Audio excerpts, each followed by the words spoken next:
नमोस्तु महाराज श्री, कुछ लोग सहनशीलता को हमारी कमजोरी समझते हैं, तो क्या सहनशीलता कमजोरी है?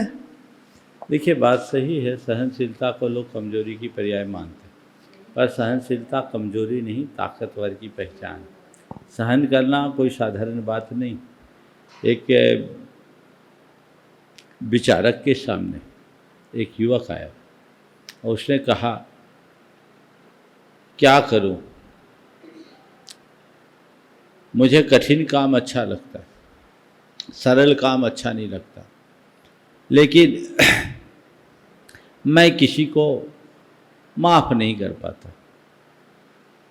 तो उन्होंने उनसे उलट के पूछा कि ये बताओ, कोई आदमी तुम्हें कुछ अभद्र कहे, उस समय उसकी बात को अनसुना करना या सामने वाले को एक की जगह 4 सुनाना या 2 घूंसा जड़ देना, तेरे लिए कौन सा काम सरल है? तो उसने कहा, अपशब्द या दुर्व्यवहार करने वाले का प्रतिवाद करना मेरे लिए सरल है। उस समय मैं अपने हाथ को अपने मुट्ठी जेब में नहीं रख सकता वो मेरे लिए बहुत कठिन है। तो उन्होंने कहा कि तुम अभी खुद कहते थे कि मुझे सरल काम पसंद नहीं है, कठिन काम पसंद है। अब तुम खुद देखो, तुम जैसे तेजस्वी युवक को कठिन काम चुनना चाहिए या सरल काम?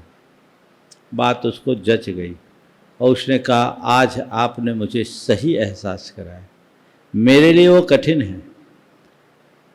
कोई मुझे कुछ कहे तो उसे झापड़ मारना मेरे लिए बड़ा सरल है, लेकिन उस घड़ी जेब में हाथ डाल करके रह लेना और उसकी बात को नज़रअंदाज करना कठिन है।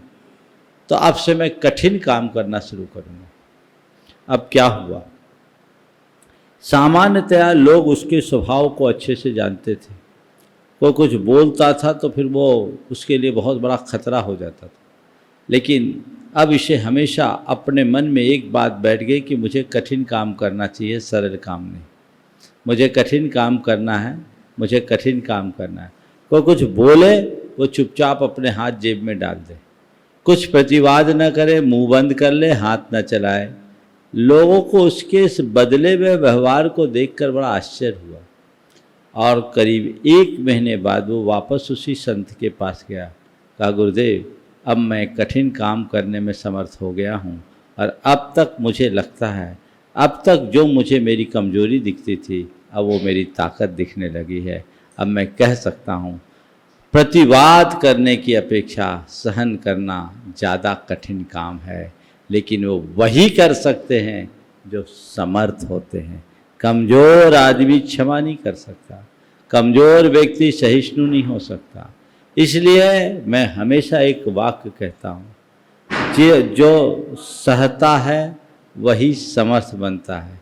जितना सहोगे उतना ही समर्थ बनोगे।